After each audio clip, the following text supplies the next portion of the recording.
오늘 말씀을 봉독하겠습니다. 출애굽기 39장 42절에서 43절 말씀입니다. 거룩하신 하나님의 말씀입니다. 여호와께서 모세에게 명령하신 대로 이스라엘 자손이 모든 역사를 마침에 모세가 그 마친 모든 것을 본즉 여호와께서 명령하신 대로 되었으므로 모세가 그들에게 축복하였더라. 아멘. 힘든 일을 모두 마치고 한 걸음 뒤로 물러서서 그 일을 바라보며 흐뭇해하고 자랑스러워 해본 적 있으십니까? 오늘 본문을 보면 이스라엘 백성들이 성막을 다 지었을 때 이런 흐뭇한 마음이 들지 않았을까 생각을 해봅니다. 그런데 이렇게 무언가 성취된 일에 대해서 그 일이 뿌듯함으로 다가오기 위해서는 결국 하나님께서 명령하신 대로 그 일이 처리되어야 한다라는 사실입니다. 만약 하나님께서 명령하신 대로 되지 않았다면 무언가 실패했다라는 절망감을 가질 수밖에 없을 것 같습니다.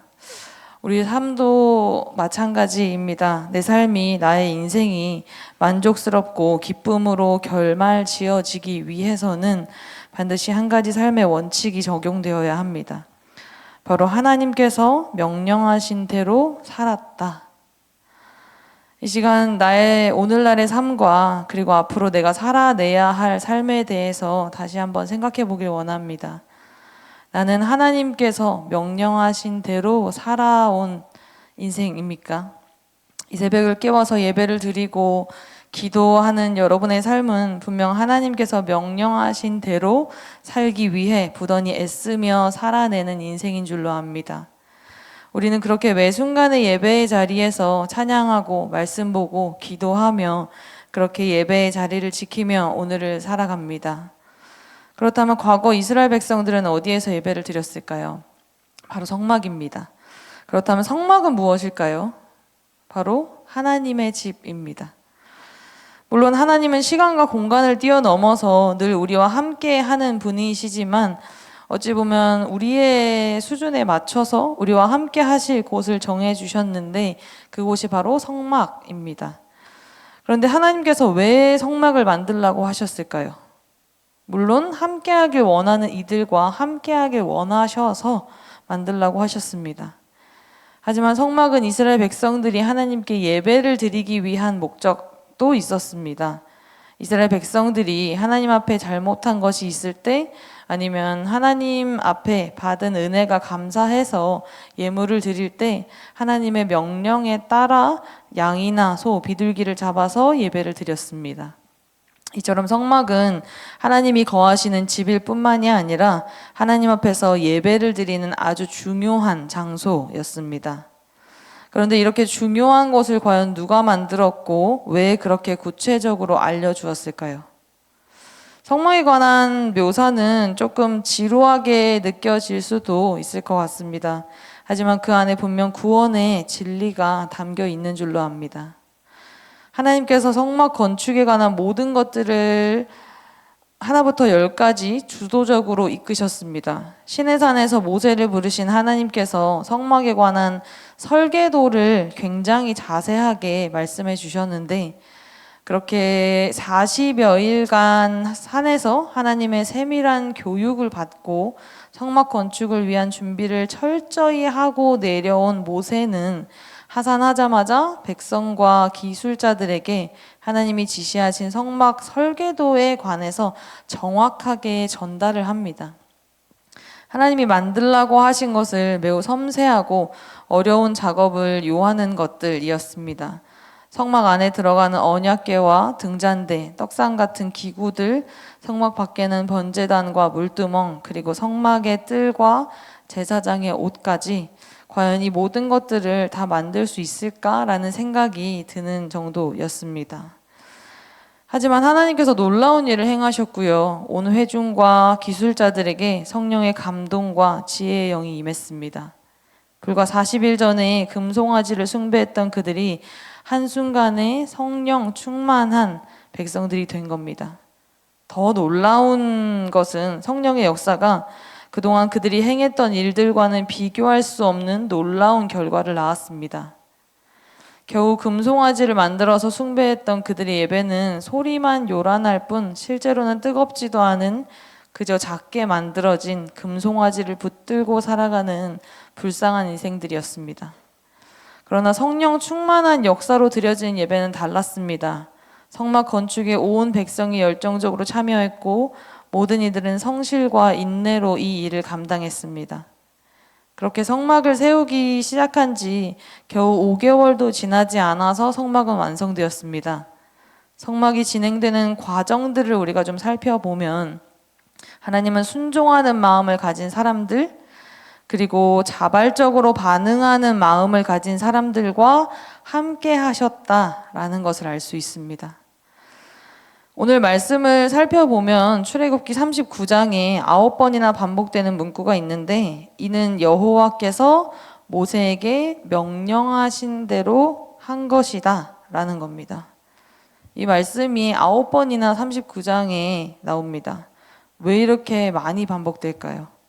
하나님께서 모세에게 명령하신 대로 이 모든 것들이 이루어졌다라고 말씀하고 싶으신 겁니다. 성막을 짓는 과정이 사람의 생각이 아니라 하나님의 말씀대로 지어졌다라는 것을 하나님이 드러내고 싶으셔서 그렇게 하신 겁니다. 누군가의 눈에는 솜씨 좋은 기술자들이 모여서 성막 건축의 모든 과정을 사람이 주도한 것처럼 보이지만 사실 하나님의 말씀이 이루어지는 과정이었습니다. 그뿐만이 아니라 이스라엘 백성들이 하나님의 말씀을 하나도 빠짐없이 지키고 순종하는 여정이었습니다. 어쩌면 이것은 성막 건축의 과정 중에 가장 중요한 부분이었을 겁니다. 이스라엘 백성들은 하나님을 믿지 못하는 사람들이었습니다. 광야에서 물이 없을 때 먹을 것이 떨어지고 조금만 힘들면 너무나도 쉽게 원망과 불평을 쏟아내던 사람들이었고 하나님의 백성이라고 불리기는 했지만 하나님의 백성다운 모습을 보이지 않는 모습이 훨씬 더 많았습니다. 그런 이스라엘 백성들이 하나님이 모세에게 명령하신 대로 모든 것을 행했습니다. 성막을 건축하는 과정에서 이스라엘 백성들의 마음과 믿음, 그 모든 것들이 견고해졌습니다. 오늘 본문 43절을 우리말 성경으로 보면 모세는 그 일을 점검하고 그들이 여호와께서 명령하신 대로 했음을 보았습니다. 모세는 그들을 축복했습니다. 라고 되어 있습니다. 모든 것들은 하나님께서 명령하신 대로 행해졌고 그 모든 것들이 주의 것임을 고백합니다. 성막은 하나님께서 소유하신 것이며 하나님께서 임재하는 곳임을 믿음으로 고백하고 있습니다. 지금껏 수고해서 완성한 성막을 통해서 자신이 한 것을 드러내고 뽐내고 자신이 한 역할을 나타내고 싶을 수도 있지만 성막 제작에 동참한 이스라엘 백성들은 그 모든 것들이 하나님께서 명령하신 대로 만들어졌기에 하나님의 것임을 겸손하게 순종하고 인정하고 있습니다. 하나님의 말씀대로 살고 행할 때 하나님의 소유가 됩니다. 내 삶에서 나는 얼마나 많은 부분을 하나님의 것이라 고백하고 있으신가요? 다시 한 번 더 여러분에게 질문 드리겠습니다. 나는 하나님께서 명령하신 대로 살아온 인생입니까? 이들이 하나님께 순종했다라는 것은 믿음 없이는 불가능한 것이었습니다. 출애굽기 35장에서 시작된 이 건축이 40장 16절에서 와서 완성이 됩니다. 모든 것들이 다 하나님의 계획 안에 있었고 그 계획에 따라 진행되었습니다. 이 모든 과정에서 하나님의 관심은 우리가 하나님께 순종하는 마음, 그 마음에 관심이 있으셨습니다. 하나님, 우리가 하나님께서 하신 말씀을 믿고 순종할 때 가장 기뻐하시는 줄로 압니다. 혹여 우리의 인생의 어떠한 순간이 우리의 삶을 뒤흔들어 놓을지도 모르겠습니다. 우리 입에서 찬양이 아닌 원망과 불평이 쏟아져 나올지도 모르겠습니다.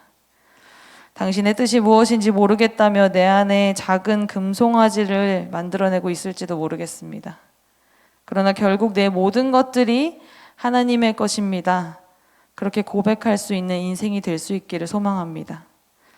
끝내 하나님께서는 당신의 일을 행하셨고 불과 40일 전까지는 하찮기 그지없는 금송아지를 숭배했던 가엾은 그 인생들이 한순간에 성령 충만한 백성이 되었고 성령의 역사가 그동안 그들이 행했던 일들과는 비교할 수 없는 놀라운 일을 만들어냈습니다. 우리 인생도 결국에는 하나님, 저는 당신의 이끄심과 당신의 선택을 신뢰합니다.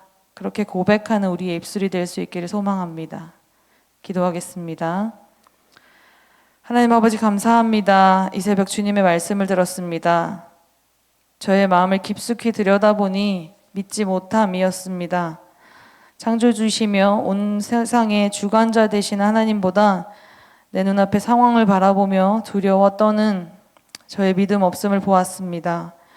그러나 그럼에도 하나님은 끝까지 당신의 약속을 알려주시고 보여주시는 분이심에 감사를 드립니다. 주님께서 가라고 하시는 길이 그 어떠한 길보다 선한 길이요 광야의 길을 내시고 사막의 강을 내시는 하나님을 볼 절호의 기회임을 깨닫습니다. 오늘도 오직 하나님만을 신뢰하며 모든 순간을 걷게 하여 주시옵소서. 우리 예배를 받으시니 감사합니다. 이 모든 말씀 예수 그리스도의 이름으로 기도드립니다. 아멘. 이 시간 다음과 같은 기도의 제목으로 기도드리겠습니다. 지금 들은 말씀이 내 삶으로 이어지게 하옵소서. 말씀 묵상이 길입니다. 표어처럼 말씀 묵상에 온 힘을 다하는 2023년이 되게 하옵소서. 동네 세미들 성경 말씀 묵상과 소그룹을 통해 하나님의 말씀이 삶으로 이어지게 하옵소서. 우리 교회 다음 세대가 말씀 위에 굳게 서게 하시고 세상의 소금과 빛이 되게 하옵소서. 육체의 질병과 마음의 고통 중에 있는 이들을 위로하시고 친히 찾아가 치료하여 주시옵소서. 개인의 기도 제목과 공동의 기도 제목으로 다 같이 기도하시다가 삶의 자리로 나아가시겠습니다.